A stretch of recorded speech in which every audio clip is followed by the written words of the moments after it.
con cada una de las cosas que estamos por ver en este Sermón del Monte. ¿Listo? Entonces oremos e iniciamos como tal.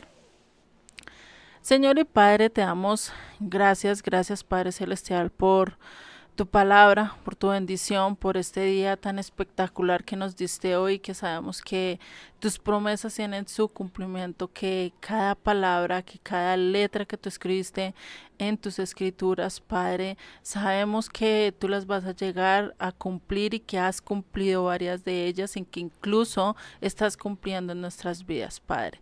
Te doy gracias, Señor, por esta clase, por este estudio, que seas tú el que tomes el control y sobre todo que seas el que nos hables, que seas el que nos enseñes, que seas el que dirijas esta clase para que podamos entender mucho mejor qué es lo que tú nos quieres dar a conocer, Padre.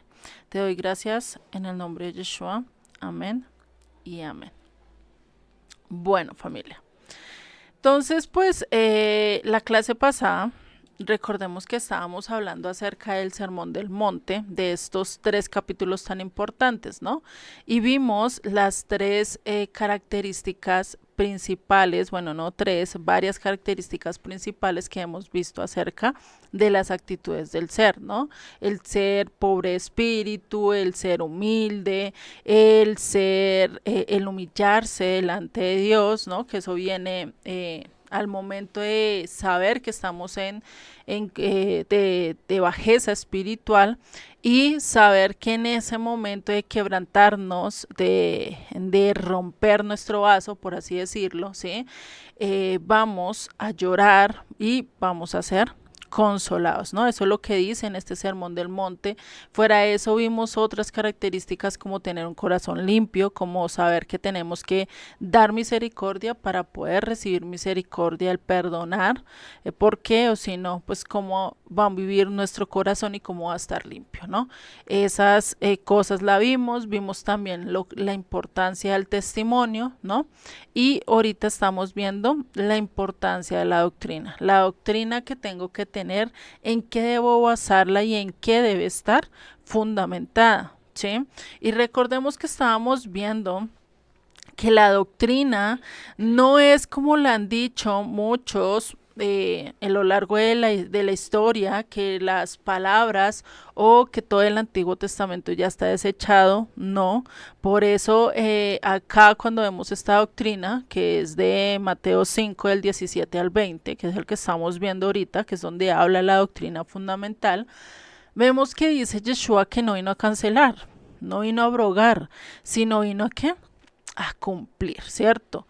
Y fuera de eso no dijo voy a quitarlas ya después de que yo las cumpla, ya no las tienen que hacer, eso no dijo, dijo que antes yo vine para cumplirlas y pues de lógico que si él las cumplió, nosotros qué hemos de hacer como discípulos, cumplirlas, ¿no? No podemos pasarnos por alto eso, ¿sí?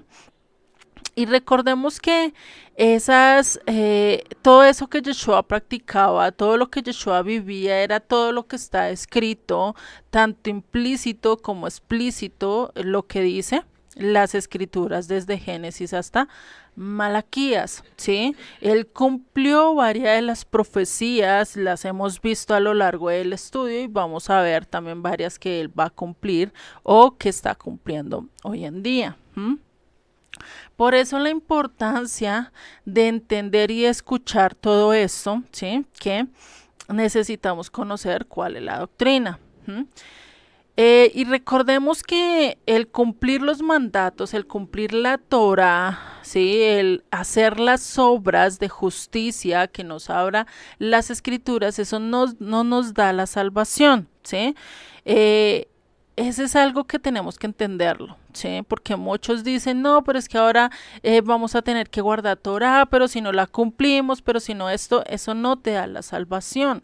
Eso te da y te muestra cuál es el camino y cuál es la dirección y por qué tienes que mantenerte en santidad. Si tú no conoces las obras, si tú no conoces los mandatos, ¿cómo vas a vivir en santidad? Es lo mismo un médico, se graduó, tuvo el cartón, tuvo todo, pero sabe que tiene que cumplir, ¿qué? Ciertos requisitos de los cuales no no puede dejar pasar para cada cosa que desempeñe, ¿sí? ¿Por qué? Porque si hace un mal dictamen, una mal cirugía y deja algo dentro, allá después de la cirugía, ¿qué pasa?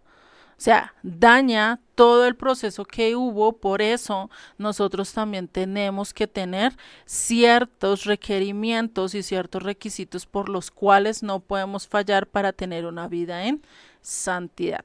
Si no hacemos eso y si no pasa eso, pues ¿qué está pasando con nosotros? Pues definitivamente vamos a fallar, vamos a quebrantar lo que Dios está diciendo. Por eso Santiago muy claro lo decía en su carta, ¿sí? Que la salvación, o que mejor dicho, nuestra fe se muestra por las obras, si no, pues de lo contrario es muerta. Y creo que yo se los he dado varios ejemplos a lo largo de lo que hemos venido estudiando, no solo acá en este sermón del monte de Mateo, sino en otros estudios cuando hablamos acerca de la fe. Casi siempre les digo que si uno no muestra el amor, ¿cómo va a ser? Y si no lo muestra con hechos y solo lo dice con palabras, pues realmente no va a significar nada, si solo se dice con palabras. Por eso el buscar y el seguir y el hacer lo que las escrituras dice y lo que es mostrar ese amor, dar ese hecho de amor, pues de lógico que vamos a poder y dar a entender lo que pues queremos dar a entender, ¿no? Un hijo sabe que su mamá lo ama porque lo cuida, porque está pendiente de él, porque no permite que se haga daño, porque lo controla, porque le pone límites, ¿cierto? Todas esas cosas, él tarde o temprano va a entender que todo eso es por cuidado. Puede que no lo entienda en el momento, pero años después nosotros decíamos, ay, con razón mi mamá me dijo esto, con razón mi papá me prohibió esto, con razón tal cosa, ¿cierto? Y uno ya empezó a entenderlo, ¿sí? Pero antes de eso no entendíamos nada y es posiblemente que hoy en día no entendamos muchos de los mandamientos que tengamos que hacer, muchos de los requisitos o de las prohibiciones que Dios nos colocó, pero a lo largo que vamos estudiando, pero a lo largo que vamos avanzando en la vida con Dios, vamos a entender cada uno de esos requisitos, ¿sí? Y la clase pasada estábamos viendo, ¿sí? Que Yeshua mismo puso ese requerimiento que teníamos que hacer obras. Por eso, él cuando vio a esta mujer adúltera, que todos la dejaron, ninguno quiso apedrearla, después de que él dijo, bueno, pues si hay alguno justo, si hay alguno limpio, si hay alguno que no haya cometido pecado, pues que tire la primera piedra, ¿cierto? ¿Qué pasó? Pues todos soltaron las piedras y todos se fueron. El único que quedó fue Yeshua con esa mujer. Y creo que yo lo he dicho, bueno, cuando hemos estudiado esta parte, les he dicho que cuando Yeshua estuvo solo con él, pudo haberle dicho, pudo haberlo castigado, pudo haberle dicho, pero ¿por qué hiciste esto si tenías esta otra opción? Muy posiblemente pudo habérselo reprochado, muy posiblemente pudo haberle criticado, haberla regañado con justa razón, ¿no? Pero Yeshua no dijo eso y no cumplió y no hizo eso que a veces nosotros sí, como padres, como esposas, como esposos, hacemos con nuestra familia, sino que antes que dijo, ni yo te condeno. O sea, yo no te condeno, yo no te voy a castigar, yo no te voy a regañar, yo no te voy a dar nada, ¿sí? Te voy a dar mi gracia, ¿sí? Eso es lo que le está diciendo. Y fuera de eso, ¿qué le dice? Vete y no peques más, no transgredas más las escrituras y para eso tenemos que recordar que es pecar, ¿sí? Pecar, recordemos que está en las escrituras que dice que está en primera de Juan, ¿sí? 3, 4, ¿sí? Que nos dice que el pecado es transgresión a la ley. Y si nosotros no entendemos esta parte de que el pecado es transgresión a la ley, pues definitivamente estaremos cometiendo infracción, ¿sí?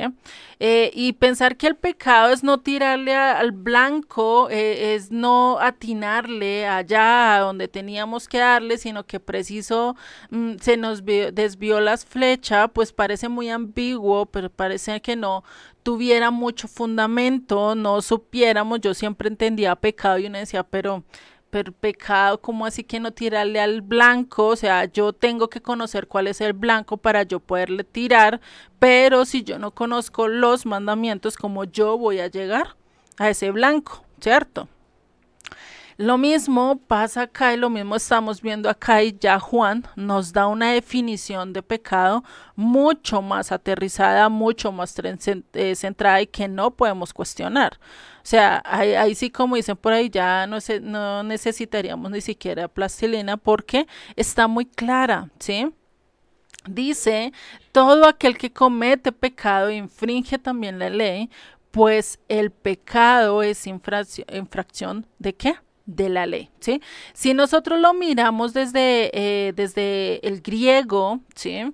Cuando habla de maldad, cuando habla de pecado, cuando habla de todo esto, casi siempre la palabra es anomos, ¿sí? Sin que sin ley, infractores de la ley están corruptiendo la ley.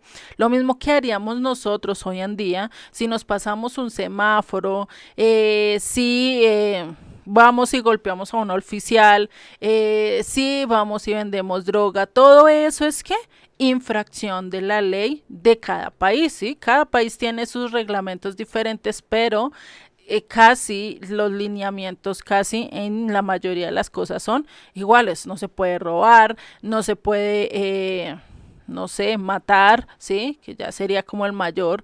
Entonces, todo eso son las cosas que nosotros debemos de tener en cuenta. Por eso la doctrina, los mandatos, las palabras que Dios dejó en todo el Antiguo Testamento, desde Génesis a Malaquías, son los que nos ayudan a saber por cuál camino debo seguir y cuál camino no debo pisar. Porque yo como sé dónde hay una mina que me puede quitar mi pie para que yo no pueda llegar a la salvación, a cómo yo coger y encontrar realmente el camino rectico para yo no perderme y para no desviarme ni a izquierda ni a derecha, ¿no? Por eso necesitamos centrarnos en qué, en lo que dice la palabra de Dios. Y recordemos que el Nuevo Testamento, todo esto que estamos viendo, ¿sí? Del Nuevo Testamento desde Mateo hasta Apocalipsis, ese es casi una interpretación de todo lo que vemos en en el Tanakh o en el Antiguo Testamento. ¿Sí? ¿Por qué digo que es una interpretación? Porque la mayoría de las cosas que están escritas en el Nuevo Testamento no es nuevo, no es algo que Yeshua se haya inventado, y esto por lo menos del Sermón del Monte, muchas de las cosas que él dijo, que ya hemos estudiado por lo menos en las características del ser, como ser humildes, como no ser, ser misericordioso, ser todo eso lo sacó de la Torá, de los profetas, de los escritos, todo lo sacó de allí. Sí, por eso los invito a estudiar letras rojas, eso entra mucho más a entender toda esta parte. ¿Mm?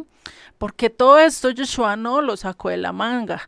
Todo esto que le estaba diciendo acá en estos casi 3 versos de Mateo 5, 17 al 20, donde habla que la ley no se puede pasar, ¿cierto? Y dice que hasta que no pase el cielo y la tierra, sus palabras no pasará, eso lo mismo lo dice Isaías, eso lo dice las escrituras, ¿no? Entonces, no podemos estar negando, ¿sí? Que la doctrina que tenemos debe estar basada en el Antiguo Testamento y fundamentada en las palabras que dijo Yeshua, porque él da la interpretación correcta a varias de las cosas o de los mandatos que dice en el Antiguo Testamento. El Nuevo Testamento también es el cumplimiento de todas las profecías, ¿sí? El cumplimiento de todo lo que Dios dejó desde el principio. Por eso ya se dice que Yeshua cumplió, y según eso, más de 300 profecías, ¿sí?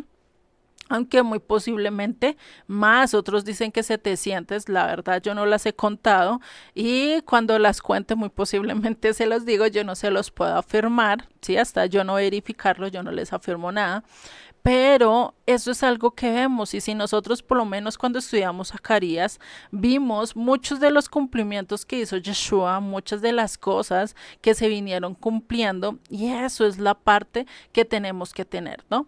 Por eso en primera de Juan 2:4 nos sigue diciendo, ¿qué dice? Yo le conozco y no guarda sus mandamientos. El que dice yo le conozco y no guarda sus mandamientos, ¿qué dice? El tal es mentiroso y la verdad no está en él. Y es curioso porque esto incluso yo se lo llegué a preguntar a un pastor y le dije, pastor, venga, pero si en todo el Nuevo Testamento habla de mandamientos,